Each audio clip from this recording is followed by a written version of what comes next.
Sementara itu, puluhan anak yang berada di pengungsian Desa Belang, Kejeran, Kabupaten Gayo Lues, Aceh masih bersemangat untuk belajar.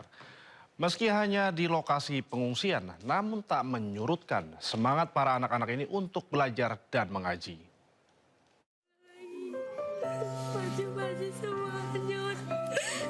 Bagi anak-anak di tempat pengungsian, belajar merupakan hal yang sangat dinantikan. Belajar kelompok yang dulu kerap dilakukan di ruang sekolah, kini menjadi hayalan dalam penantian panjang yang belum mendapat kepastian. Suasana membaca dan mengaji di lokasi pengungsi yang dipenuhi para korban seakan bukan penghalang bagi mereka untuk meneruskan pendidikan yang kini tertunda. Salah satu anak yang terancam tidak sekolah, Syakila, mengatakan rumah sekolah tempat dia belajar sudah hanyut.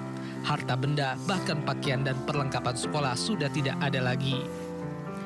Tak banyak menjadi permintaannya, hanya butuh pemerintah membangunkan sekolah, memberi fasilitas untuk tempat mereka belajar, dan baju serta perlengkapan sekolah lainnya. Karena rumah sekolah kami hanyut, kami tidak sekolah lagi. Baju-baju semua hanyut, perlengkapan sekolah hanyut. Ini apa permintaan adik kepada Aku mohon sama Bapak pemerintah segera bangun rumah sekolah kami dan berikan baju-baju mahasiswa kami. Sekolah merupakan masa depan bagi generasi bangsa, namun kini akibat dari bencana alam, tidak sedikit usaha pekerjaan para orang tua dari mereka hilang. Di tengah bangunan sekolah yang hancur, diterjang banjir bandang serta longsor, sejumlah guru memindahkan inventaris penting sekolah hanya dengan seutas tali. Peristiwa yang terjadi di Kabupaten Pidijaya Aceh ini terpaksa melakukan akibat tak ada jembatan.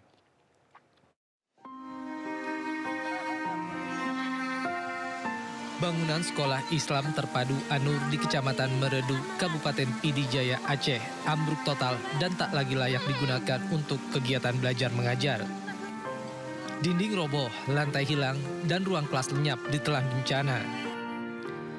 Lokasi sekolah ini berubah menjadi aliran sungai baru dengan arus deras akibat dahsyatnya banjir bandang dan longsor.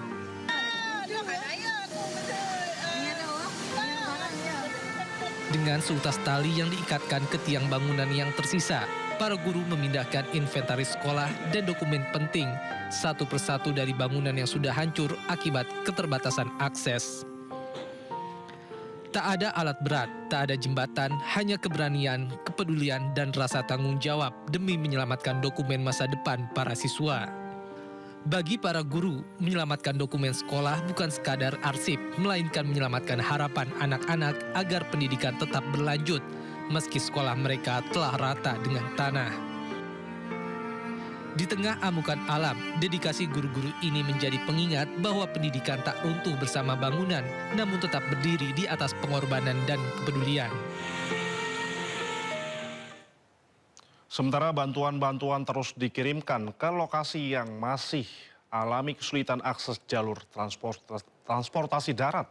Bantuan dikirimkan menggunakan helikopter ke Simpang Liubok, Meuku, dan Bukit Linten, Langkahan Aceh Utara.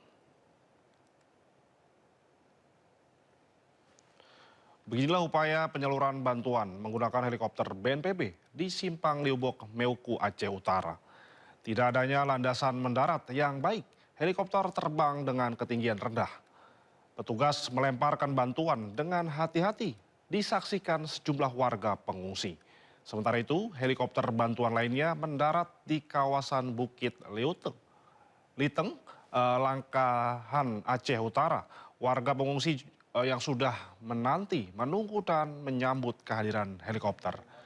Tiupan angin kencang akibat pendaratan helikopter tak mengurangi antusias warga mendapatkan bantuan.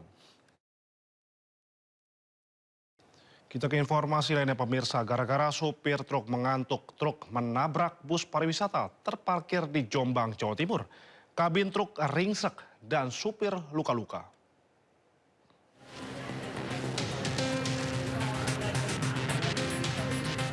Karyono, supir truk ini mengalami patah kaki setelah truk yang dikemudikannya menabrak bagian belakang bus pariwisata yang sedang parkir di tepi Jalan Nasional Desa Jokoloyo, Kecamatan Sumobito, Kabupaten Jombang, Jawa Timur, Sabtu dini hari.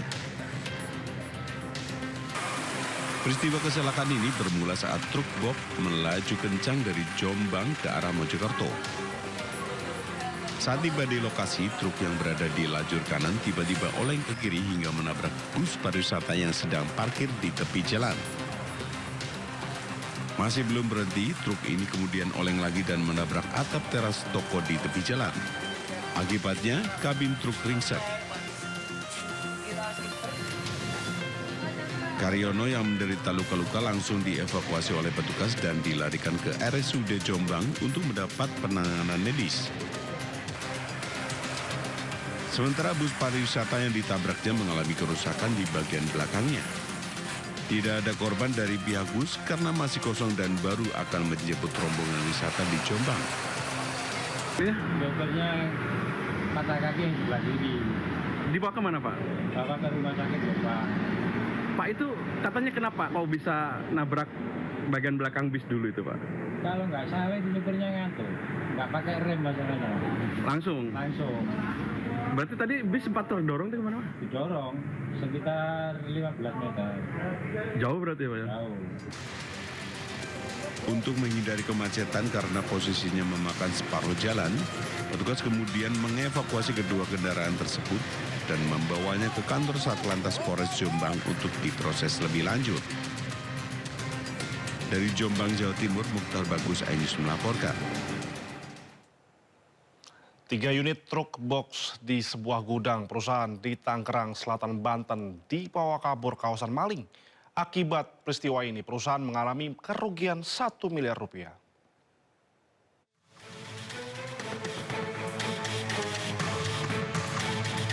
Kamera pengawas merekam saat kawanan maling memasuki area sebuah gudang perusahaan di Jalan Rawabuntu Serpong, Tangerang Selatan, Banten. Pelaku yang berjumlah sekitar 6 orang masuk ke dalam area gudang dengan menjebol pintu pagar terlebih dahulu. Usai berhasil masuk dan melihat situasi sepi, 3 pelaku mencuri 3 truk box yang tengah terparkir. Sedangkan 3 pelaku lainnya memantau situasi dengan menggunakan sepeda motor. Pasca kejadian, pihak gudang pun langsung melaporkan pencurian ke Polres Tangerang Selatan. Akibat peristiwa ini, perusahaan mengalami kerugian 1 miliar rupiah karena truk box tersebut berisikan barang-barang perusahaan. Kalau yang kelihatan dari CCTV sih kurang lebih itu lebih dari 6 orang sih, Pak. Karena yang ngendarain mobil aja 3 dan motor tuh 3. Kita nggak ngelihat di luarnya ya berapa, karena memang CCTV-nya tuh hanya sampai sini aja sih. Gitu. Jadi nggak terlalu jelas kelihatannya seperti apa. Sementara itu, berbekal rekaman kamera pengawas, pihak perusahaan berharap para pelaku dapat segera ditangkap. Dari Tangerang Selatan, Banten, Nunung Purnomo, iNews melaporkan. Banjir setinggi hingga 1 meter menerjang sejumlah kecamatan di Kabupaten Pandeglang, Banten. Ribuan warga terdampak sementara akses jalan lumpuh.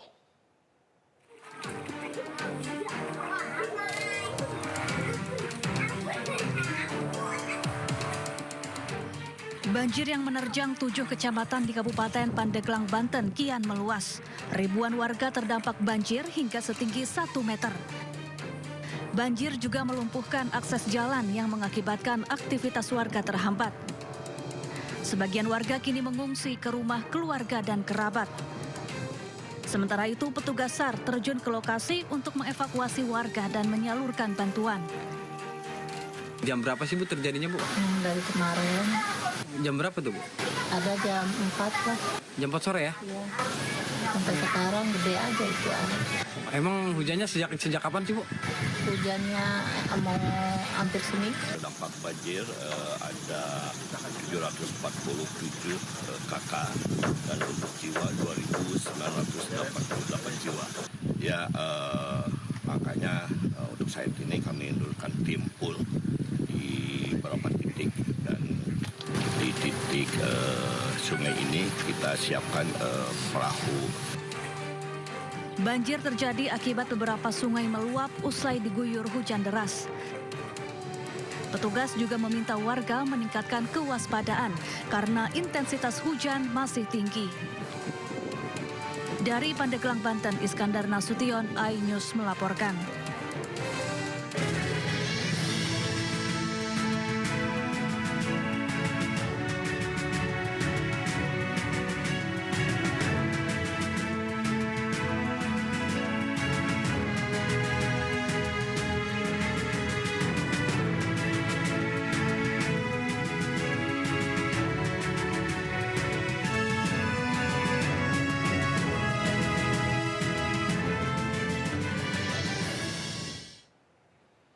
Ya pemirsa, sudah 3 pekan pengungsi banjir dan longsor di tenda darurat di Aceh Utara Aceh belum pernah mendapatkan pelayanan kesehatan.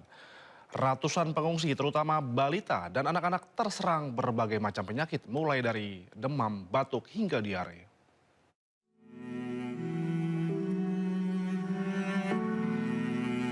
Sebanyak 893 jiwa dari 397 kepala keluarga pengungsi Desa Bukit Linteng dari Dusun Pateng dan Dusun Tengoh, Kecamatan Langkahan, Kabupaten Aceh Utara, kini mulai terserang berbagai macam penyakit. Banyak balita dan anak-anak sudah 3 pekan menempati tenda-tenda dan gubuk darurat yang dibuat sendiri karena terbatasnya tenda bantuan dari pemerintah.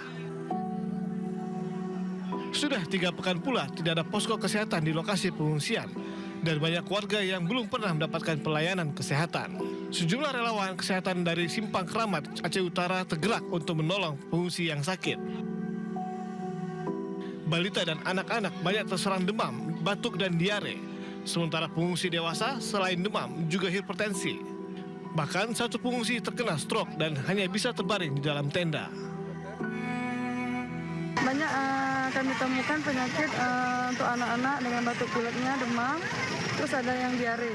Sedangkan untuk orang tuanya banyak yang hipertensi, termasuk tadi ada yang stroke, satu lagi juga. Baru kami periksa dengan darah yang tinggi. Seperti kelembu dan juga selimut dan kasur yang sangat dibutuhkan oleh masyarakat di sini. Lebih kurang karena masyarakat ini belum cukup tempat tidur, yang akan tetapi semacam terpal ini ataupun tenda sudah memadai sebagaimana yang disampaikan oleh Bapak Gesi tadi, tapi belum cukup. Para pengungsi berharap pemerintah segera turun tangan untuk mengatasi krisis kesehatan sebelum adanya korban jiwa. Dari Aceh Utara Aceh, Armia Jamil, iNews melaporkan.